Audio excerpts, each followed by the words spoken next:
আপনি বেঁচে আছেন? বেঁচে আছি কিন্তু মৃত বলে ঘোষণা করে। কোথায় কি বেঁচে আছো না মরে গেছো? আমি মরে গেলাম, এখন জীবিত আছি। আপনি বেঁচে আছেন? বেঁচে আছি কিন্তু মৃত বলে ঘোষণা করে। কোথায় ঘোষণা করেছে? ওই বেলার কাগজ দিয়েছে, সেই কাগজ মাধ্যমে এরা কিভাবে জানতে পারলেন? ওই জানছিওয়ালা আমি একদিন যাচ্ছি, ছেলেমেয়েদের সব বলছে তুমি তো মরে গেছো। তখন সকালবেলা সেইটু জানলাম। আমি তো কিছু আমি বুঝতে পারি কানে। কি নাম আপনার? আমার নাম আব্দুল জলিল মন্ডল। বাড়ি? বাড়ি মনোহরপুর।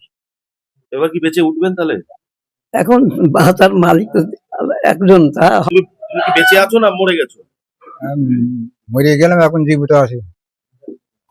বিশ্বজিৎ বাবু বলছে যে আমরা চেষ্টা করছি ভোটটা কাটা না যায়। আমাদের ভোট কাটা গিয়েছে, সেই জন্য এসে কি জন্য কারাদালে মৃত্যু ঘোষণা করেছে। কেন কাটলো কেন আপনারে? তা আমরা কি করে বলবো? আপনি বেঁচে আছেন? হ্যাঁ, সেটাই তো আমি সামনে আপনাদের সামনে রয়েছি। কাটলো কেন? মৃত্যু পেলে আমাদের অভিযোগ মৃত্যুর থেকে আমরা এখন জীবতের থেকে মৃত্যু, এই অভিযোগ।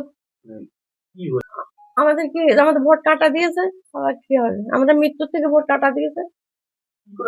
কাটলে আমরা কি করে বলবো? বিলেও জানে যে কি করে কেটেছে, আমরা কি করে বলবো? কত সাল থেকে ভোট? আমি অনেক দিন থেকে, আমার হিসাব নেই, তা 50 বছর থেকে ভোট দিচ্ছি। হ্যাঁ। কবে জানতে পারলেন আপনার নাম কাটা গেছে? হ্যাঁ, জানতে পেরেছি। কবে জানলেন? জানলাম কালকে।